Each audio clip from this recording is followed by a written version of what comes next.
एक बार की बात है। एक बौद्ध भिक्षु और उनका शिष्य गांव-गांव घूमकर लोगों को धर्मोपदेश दिया करते थे। एक बार जब वो एक गांव में धर्मोपदेश देकर वहां से चलने ही वाले थे कि तभी जोरों की बारिश शुरू हो गई। उन्होंने बहुत देर तक प्रतीक्षा की, लेकिन बारिश रुकने का नाम ही नहीं ले रही थी।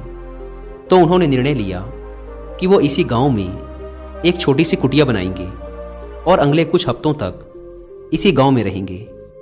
उन्होंने गांव के बाहर एक छोटी सी कुटिया बनाई और वहीं रहने लगे। लोगों को उन भिक्षुओं के मुंह से बुद्ध की शिक्षाओं को सुनना बहुत ही अच्छा लगता था। इसीलिए हर दिन बहुत से गांव वाले उनके उपदेश सुनने उनके पास आने लगे। गांव के लोग उन बौद्ध भिक्षुओं से गहरा स्नेह रखते और उन्हें बहुत मान सम्मान देते। वो उनके खाने की व्यवस्था भी करते और बहुत से गांव वाले तो उपदेश सुनने के पश्चात उन्हें कुछ उपहार भी देकर जाते। इस तरीके से बहुत दिनों तक वो बौद्ध भिक्षु और उनका शिष्य उस गांव में ठहरे रहे। फिर एक दिन अचानक बौद्ध भिक्षु अपने शिष्य से कहते हैं कि हम बहुत दिनों से इस गांव में रुके हुए हैं, अब हमें यहाँ से चलना चाहिए। यह सुन शिष्य कहता है, लेकिन क्यों गुरुजी, हम यहाँ कितने अच्छे से तो रह रहे हैं, यहाँ के लोग कितने अच्छे हैं, ये हमें इतना मान सम्मान और उपहार भी तो देते हैं। क्यों ना हम यहाँ कुछ दिन और रुक लें और उसके पश्चात हम यहाँ से चले जाएंगे और तब तक हमारे पास बहुत सी दान दक्षिणा और उपहार भी इकट्ठे हो जाएंगे। शिष्य के मुंह से ऐसी बातें सुनने के बाद गुरु ने कहा, नहीं, अब हम यहाँ और नहीं रुक सकते। हम यहाँ पहले ही बहुत रुक चुके हैं और हमें धन और उपहारों के इकट्ठा करके करना भी क्या है। ये चीज़ें हम भिक्षुओं के किसी काम की नहीं हैं और हमें इनसे लगाव भी नहीं रखना चाहिए। हम तो त्याग के मार्ग पर चले हैं, फिर हमें इस धन का क्या करना है। गुरु ने शिष्य की आंखों में देखते हुए कहा, हम आज ही यहाँ से चलेंगे और जो कुछ भी उपहार में मिला है वो सब कुछ यहीं छोड़ दो और खाली हाथ मेरे साथ चलो। शिष्य तो वो सारे उपहार अपने साथ ले जाना चाहता था, लेकिन वो गुरु की आज्ञा का उल्लंघन भी नहीं कर सकता था। इसीलिए वो जाते जाते कुछ चांदी के सिक्के बिना गुरु को बताए अपने कपड़ों की पोटली में छिपा लेता है। जैसे ही वो कुछ दूर चले, उन्हें रास्ते में एक बहुत बड़ी नदी मिली। वो जिस गांव में धर्मोपदेश के लिए जाना चाहते थे, वहां तक पहुंचने के लिए उन्हें इस नदी को पार करना ही था। जब वो नदी के किनारे पर पहुंचे तो वहां एक नाव चालक बैठा हुआ था।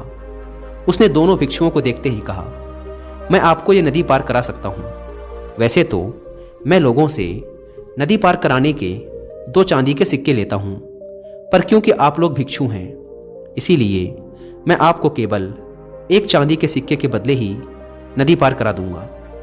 क्योंकि भिक्षु और उनके शिष्य के पास चांदी के सिक्के नहीं थे, इसीलिए वो उस नाव चालक से बिना कुछ बोले चुपचाप नदी के किनारे आकर बैठ गए।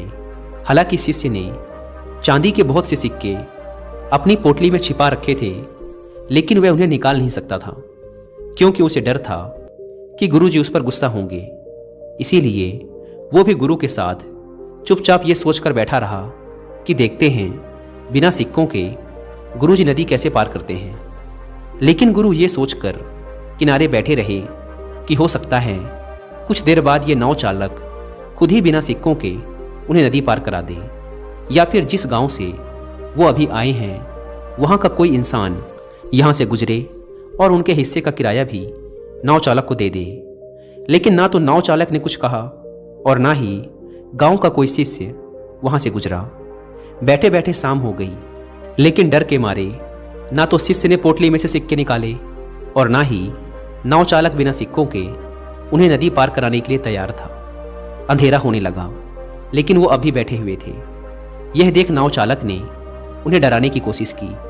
उसने कहा, महात्मन, रात होने को है और रात में आप लोगों का यहाँ ठहरना खतरनाक हो सकता है, क्योंकि बहुत से खुखार जंगली जानवर रात में इस नदी में पानी पीने आते हैं और आपके साथ कुछ भी हो सकता है। इसीलिए या तो आप जहाँ से आए हैं वहीं वापस लौट जाएं, या फिर मुझे सिक्के देकर ये नदी पार करें और अपने गंतव्य तक पहुँचे। और वैसे भी कुछ देर बाद मैं भी अपनी नाव लेकर यहाँ से जाने वाला हूँ। जैसे ही शिष्य ने उस नाव चालक के मुंह से खतरे की बात सुनी, वह बहुत डर गया। उसने तुरंत ही अपनी पोटली में से 2 चांदी के सिक्के निकाले और नाव चालक को देते हुए कहा, कृपया हमें जल्दी से नदी पार करा दें। नाव चालक ने सिक्के लेकर उन्हें नदी पार करा दी। नदी पार करने के बाद गुरु ने कहा, जब मैंने तुमसे कुछ भी लेने के लिए मना किया था तो फिर तुमने ये चांदी के सिक्के क्यों रख लिए थे? तुमने मेरी बात क्यों नहीं मानी? शिष्य ने कहा, गुरुजी, अगर ये चांदी के सिक्के मेरी पोटली में नहीं होते तो हम बहुत बड़ी मुसीबत में पड़ सकते थे। रात का समय था और कुछ भी हो सकता था। इन सिक्कों ने ही हमें सुरक्षा दी है और आप धन्यवाद करने की बजाय मुझे डांट रहे हैं। यह सुन गुरु ने मुस्कुराते हुए कहा, जब तक ये सिक्के तुम्हारी पोटली में बंद थे तब तक हम मुसीबत में थे, लेकिन जैसे ही तुमने इन्हें बाहर निकाला मुसीबत खत्म हो गई। और मैं तुम्हें यही समझाने का प्रयास कर रहा था कि असली खुशी देने में है, त्याग में है। तुमने 2 सिक्कों का त्याग किया और परिणाम तुम्हारे सामने है।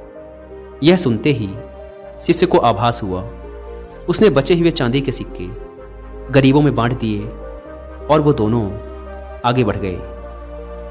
दोस्तों, इस कहानी की सीख यही है कि हमें अपने जीवन में सांसारिक वस्तुओं से अधिक लगाव नहीं रखना चाहिए और अपनी आंतरिक खुशी पर ध्यान देना चाहिए और केवल उतना ही इकट्ठा करना चाहिए जितना एक सुखी जीवन जीने के लिए जरूरी है, ना कि दिखावा करने के लिए और लोगों की नज़रों में अमीर दिखने के लिए।